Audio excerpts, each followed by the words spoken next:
Monsieur Stoll, bonjour. Jérôme Stoll, vous êtes directeur délégué à la performance et directeur commercial du groupe Renault. Un mondial, c'est toujours un événement extrêmement important, surtout pour les constructeurs français. Renault a fait des chiffres en demi-teinte au mois de septembre, on est à plus 0,9%, mais vous avez de véritables véhicules de conquête, la nouvelle Twingo, le nouvel Espace, qui révolutionnent un petit peu le concept.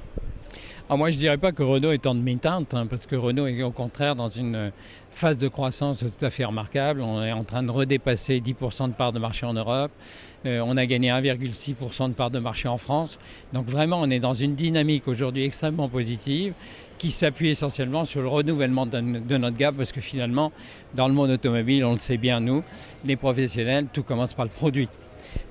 Bien sûr, alors produit, vous avez une offre plutôt vaste. On a vu Capture qui marche plutôt bien. On a vu la dernière Clio 4 qui marche plutôt bien également. On a Twingo qui arrive, qui est une petite révolution, parce que propulsion, alors que vous êtes le champion depuis des années de la traction. Et puis l'Espace qui quitte le domaine du monospace pur et dur pour passer au SUV.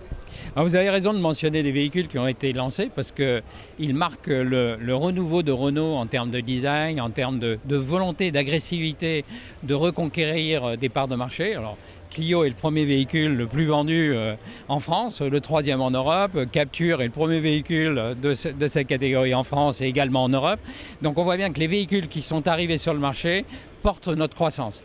Et on attend évidemment, avec Twingo qui a eu un accueil extraordinaire aux journées presse, d'avoir le même engouement. D'ailleurs, tous les concessionnaires nous passent énormément de commandes, ils sont très confiants sur ce véhicule. Et puis arrive le remplaçant de l'Espace que tout le monde attendait. Ça faisait 12 ans qu'on n'avait pas remplacé ce véhicule. Et évidemment, on a beaucoup d'espoir, on fonde beaucoup d'espoir dans l'arrivée de ce véhicule qui réamène une offre dans un segment qu'on avait un petit peu délaissé ces derniers temps, puisqu'on s'était concentré sur le renouvellement des segments A et des segments B.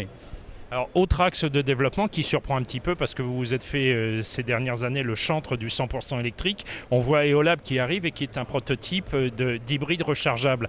Ça signifie quelque chose? On va avoir un hybride rechargeable Renault en série d'ici quelques années? Moi, je pense qu'il n'y a pas d'autre solution zéro émission que le véhicule électrique.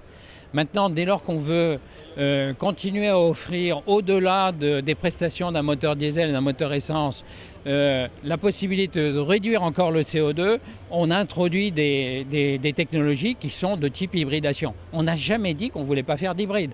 On a dit simplement qu'on focalisait sur le lancement du véhicule électrique, qui était vraiment la solution zéro émission, et qu'on travaillait également sur l'hybride, pour autant qu'on arrive à offrir une solution économique.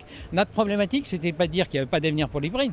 Notre problématique était de dire, aujourd'hui l'hybride n'est pas économiquement affordable, comme on dit en anglais, acceptable pour les clients, parce qu'ils doivent payer beaucoup plus cher. Donc, on est en train de travailler sur des solutions économiques qui devraient nous permettre de rentrer de la technologie d'hybridisation.